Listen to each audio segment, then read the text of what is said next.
Olá, eu quero começar hoje trazendo um dado que talvez te deixe um pouco preocupado. Mas ok, sabia que o Brasil é um dos países com uma das maiores rotatividades, o maior turnover do mundo? Dados do CAGED de 2025, né, fechando o ano agora, mostraram que a rotatividade média no Brasil foi de 33,65%. Dados mais amplos do mercado chegam a apontar a rotatividade em torno de 56%. É uma das maiores do mundo. Bom, mas o que isso significa na prática? Qual é o impacto disso? Significa custo. Você sabia que a rotatividade, trocar uma pessoa, custa, em média, entre 50% até 200% do salário anual dessa pessoa? Dados da Associação Brasileira de Recursos Humanos cravam um número em torno de 150% do salário anual. Por quê? Porque tem custo de reposição, de recrutamento e seleção, tem custo de treinamento, tem o tempo que a pessoa leva para conseguir chegar no nível de performance esperado para a função, tem o tempo de quem está treinando ela, enfim, tudo isso vai chegar no final aí a algo em torno de 150% do salário anual. É muito caro.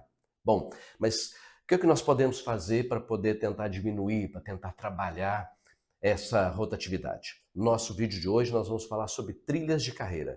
Vem comigo que eu vou te mostrar como que a gente usa trilha de carreira para poder melhorar o engajamento das pessoas e reduzir a rotatividade.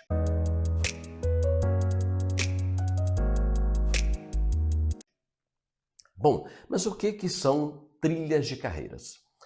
Pense em trilhas de carreira como um GPS. Um GPS, um mapa estruturado que vai mostrar para você, vai mostrar para as pessoas que caminhos ela pode seguir, que caminhos existem e que caminhos elas podem seguir para poder crescer dentro da empresa, para se desenvolver, para galgar novas posições, adquirindo novas competências. Isso é trilha de carreira. Trilha de carreira não é apenas um monte de cargos escrito com nomes bonitos, não, mas é esse caminho estruturado. Tá? E dentro de trilha de carreira, a gente precisa olhar para algumas coisas. Primeiro, para as famílias de cargo. Então, vou dar um exemplo. Imagina que eu tenho uma família de cargos da área de marketing. Então, eu tenho lá um assistente, eu tenho um analista, um especialista, um coordenador, um gerente, um diretor, um vice-presidente. Tem todo um caminho ali dentro. Mas eu também tenho um desdobramento por senioridade, né? Um analista júnior, analista pleno, analista sênior, e cada um deles com uma perspectiva em termos de competências esperadas. Um júnior, que é aquele profissional que está em processo de aprendizado e crescimento, tem um pleno, que é aquele que já tem autonomia, que já consegue desenvolver a maioria das atividades do setor. E eu tenho um sênior, que é a referência técnica da área, que tem uma atuação mais estratégica e mais especializada. Quando eu faço isso, quando eu defino essa estrutura da área, mesmo que eu não tenha todas essas posições naquele momento, mas eu estou desenhando qual que é a jornada, qual que é o caminho de crescimento para uma pessoa dentro da área. Isso me ajuda a organizar também a estrutura da área. E aí, esse crescimento, quando eu vou desenhar esse crescimento, eu estou pensando em modelos de carreira que extrapolam o modelo do crescimento tradicional, que é o crescimento vertical. É um modelo onde um analista vai se tornar um coordenador, o coordenador um gerente e assim sucessivamente. Quantas histórias a gente conhece, você conhece, eu tenho certeza, eu conheço muitas histórias de pessoas que foram promovidas a cargo de gestão porque eram excelentes técnicos e se tornaram gestores medíocres porque não têm preparação ou não têm vocação, enfim, não têm afinidade com a posição de gestão. Então, para evitar isso, a gente tem a carreira em Y, onde a gente tem de um lado da carreira o crescimento para a gestão e do outro lado do Y eu tenho o crescimento técnico. Isso permite que você valorize, por exemplo, aquele seu engenheiro brilhante ou aquele seu desenvolvedor super sênior, né? Ou aquele designer que você tem que é super criativo, mas que não tem desejo nem perfil para se tornar um gestor, mas você pode retê-lo através de um modelo de valorização da carreira técnica, que é a carreira em Y. A gente tem também, e hoje em dia a gente fala muito sobre isso, a carreira em W, que é uma variação mais recente das trilhas de carreira. Numa carreira em W, você pode ter tanto estruturas onde eu posso atuar como um gestor de projetos temporários, e aí sem assumir diretamente uma gestão de times, ou eu posso também fazer movimentações laterais dentro de uma área ou para áreas próximas, onde eu aprimoro as minhas habilidades, me preparando para que eu esteja mais pronto para uma cadeira de gestão no futuro. Então, todos esses modelos, todos esses desenhos de trilha de carreira vão ajudar a empresa a entender e estabelecer o que é que ela precisa, o que é que ela pode ter em cada área. E na perspectiva do colaborador, vai dar para ele uma visão de futuro. Isso gera segurança psicológica para ele, porque ele sabe que tem alguém cuidando da carreira dele, que existe possibilidade para ele crescer. Evidentemente, ele é o protagonista, nada vai acontecer se ele não fizer, mas tem alguém direcionando ali as possibilidades para ele crescer e, ao mesmo tempo, traz para ele uma perspectiva, uma estabilidade, uma perspectiva de futuro. E isso é super importante para o colaborador. Principalmente, vamos refletir agora sobre as novas gerações.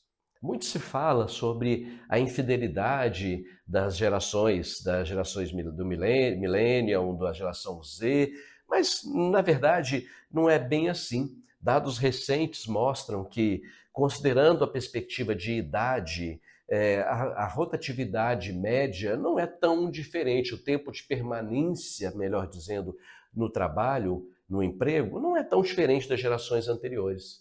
Lá em 1980, quando os baby boomers estavam no mercado de trabalho na faixa aí dos 20, 25 anos, eles também, o tempo médio de permanência deles também não era tão diferente dos millennials e da geração Z hoje em dia. São dados recentes de pesquisas muito sérias que mostram isso.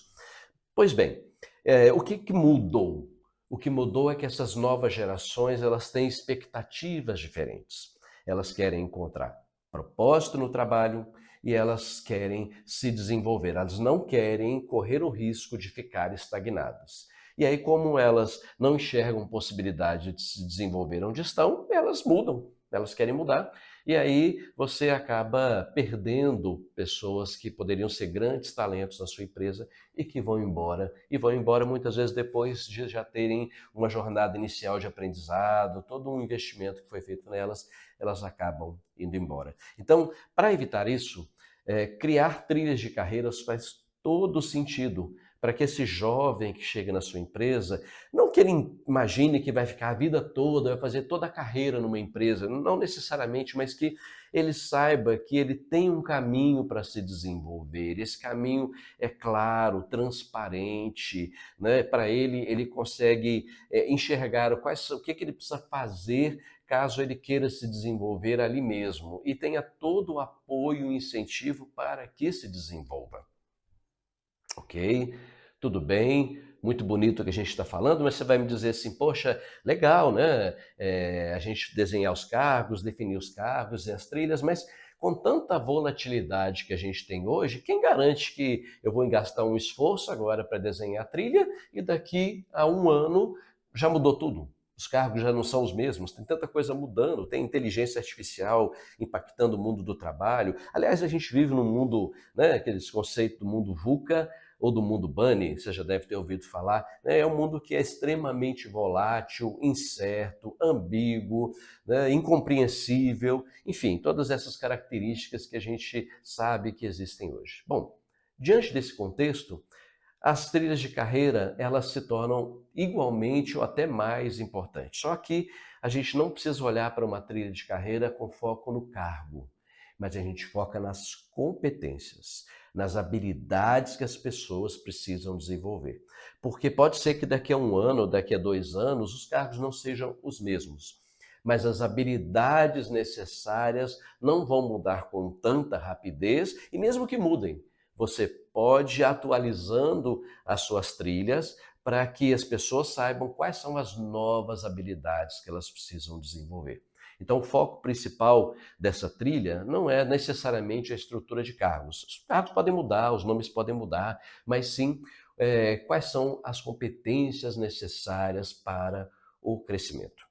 Por isso mesmo, é super importante manter as suas trilhas de carreira atualizadas. Não basta fazer uma única vez, contratou um trabalho, contratou uma consultoria, tem todo um esforço para poder desenvolver e passa 5 anos sem olhar para ela. Né? Da mesma maneira, não basta fazer todo esse trabalho e deixar ele guardado no RH. É preciso comunicar, é preciso levar isso para as pessoas, é preciso trabalhar a liderança para que ela trabalhe o engajamento das pessoas com a carreira e é preciso orientar as pessoas para que elas saibam o caminho de crescimento, para que elas se engajem com o seu desenvolvimento e para que elas aproveitem as oportunidades que a empresa estiver oferecendo para ela. Tá? E tudo isso vai fazer com que você gere um impacto positivo na sua rotatividade, no seu turnover, fazer com que haja uma evolução, né? E as pessoas fiquem mais tempo, e as pessoas se sintam mais engajadas, mais seguras, e aumentando a retenção de talentos e trabalhando a sua marca empregadora, para que você seja cada vez mais um empregador preferencial no mercado. E aí? Me conta, como que são geridas as trilhas de carreiras aí na sua empresa? Deixa aqui nos comentários, né, o seu depoimento de como que são trabalhadas as trilhas ou como você acredita que deveriam ser. E se você gostou desse vídeo, compartilha com alguém que você acha importante também assistir esse vídeo, tá? E conheça o nosso trabalho, conheça aqui, vou deixar aqui no link da descrição um link para o nosso blog, para onde você pode conhecer os nossos conteúdos, tá? E fique de olho aí para você estar sempre recebendo os nossos novos vídeos. Valeu, um grande abraço.